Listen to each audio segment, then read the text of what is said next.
This program does not represent the views of this station and may be considered offensive to some listeners. This program may contain mature subject matter, including frank discussions of controversial topics. It is intended for mature, open-minded audiences. Discretion is highly advised. This program is entirely independently produced by and is copyrighted by Frank. It is broadcast here under license.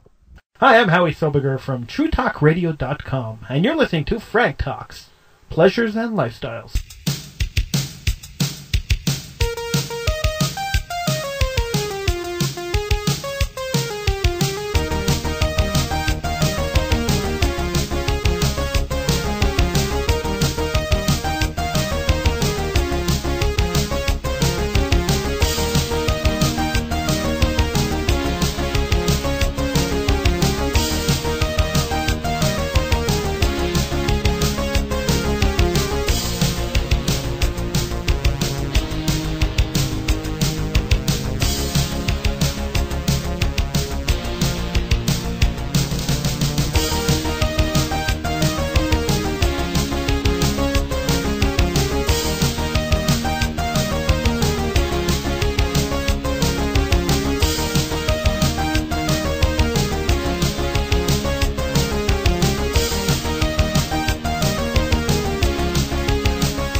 You're listening to Frank Talks, Pleasures and Lifestyles, and I'm Frank because I have to be. In studio today we have Mr. Howie Silbiger. Howie Silbiger is the proprietor of True Talk Radio, an internet radio station. We're going to talk to him about the pleasures and lifestyles of being a manager of internet radio. Welcome to studio, Mr. Silbiger. Thank you, and it's a pleasure to be here.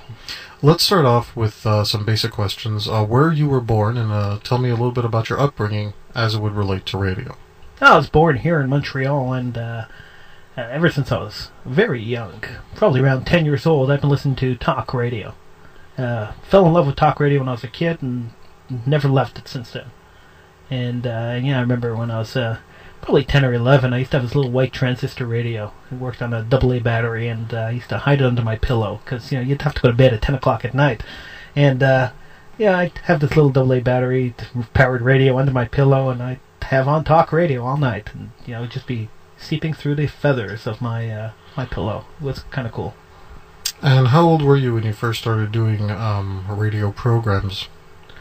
Well, officially or unofficially? Unofficially. All right. Must have been 10 or 11 when I started with this show I did with a friend of mine. We used to take tape recorders and just walk around and do this real talk radio show. It's kind of funny. I'm just right now actually transcribing it all to CD. It was all done on audio tape and transcribing it to CD because it was kind of funny, and it's a big part of my youth. We must have made at least 150 episodes of that show over the years. How many hours are we talking about here? 1,500. It's crazy. We'd spend a whole afternoon recording, so some shows would be like 2 or 3 tapes. It was absolutely insane, but I mean we were bored kids, and radio was always an interest of mine, and this was something that I just wanted to do. And once you got through high school, college, how did your interest in radio factor in? Well, college, I did the only political talk show on college radio at the time in Montreal.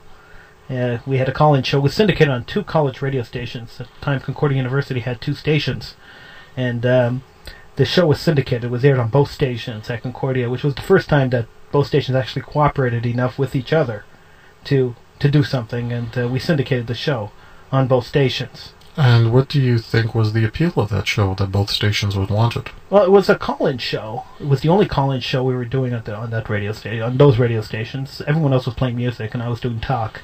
So it was sort of unique. And one radio station was based, I was at Concordia University here in Montreal, so one radio station was based in the downtown campus, and one station was based on the Loyola campus, and I used to alternate between which campus I would do the show from. And basically my show was, I did a TV show much in a similar vein. It was just basically a ranch show where I'd go out and I'd grab random people from the audience. I'd play a song, go out into the hallway and just grab random people and just drag them in and start talking to them about anything. I mean, I'd ask them crazy questions. I'd take a crazy poll. It was just a lot of fun. And that's all. That was the basic goal of the show, was just to have fun. Given your choice of genre with talk radio, what would you say is your preference? I don't understand the question. Well, you can do comedy, you can do something serious, you can do a political-based show. Which one do you think best reflects your own interests? A little bit of everything, sort of in between. I like doing politics with an edge.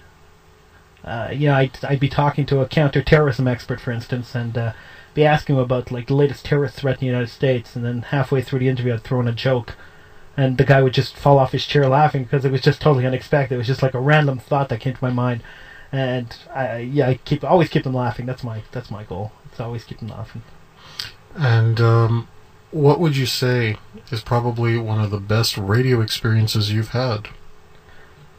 Well, that's a good question. I think the best radio experience I had was actually hosting the overnight show on radio here in Montreal. That was a lot of fun. It was a 3-hour open line talk show. I got to choose the topics, and I just got to get out there and talk to people. And the lines were full. There was not a free line all night from midnight till 3 in the morning, which was kind of amazing. And really there were about 7 or 8 people who did shows throughout 2 weeks that they allowed me to do the overnight show, and nobody else had that kind of listener turnout than I did. How did you get on, which, for the benefit of our listeners here, is one of the major radio stations here in the city? Well, I kind of work for them. I'm a technical producer. I've been there for a better part of a decade, and they were looking for an overnight guy, and I basically said, hey, let me audition, and they threw me in. And how did you get your initial job in radio? Believe it or not, I applied for it. Sometimes all it takes is putting an application in.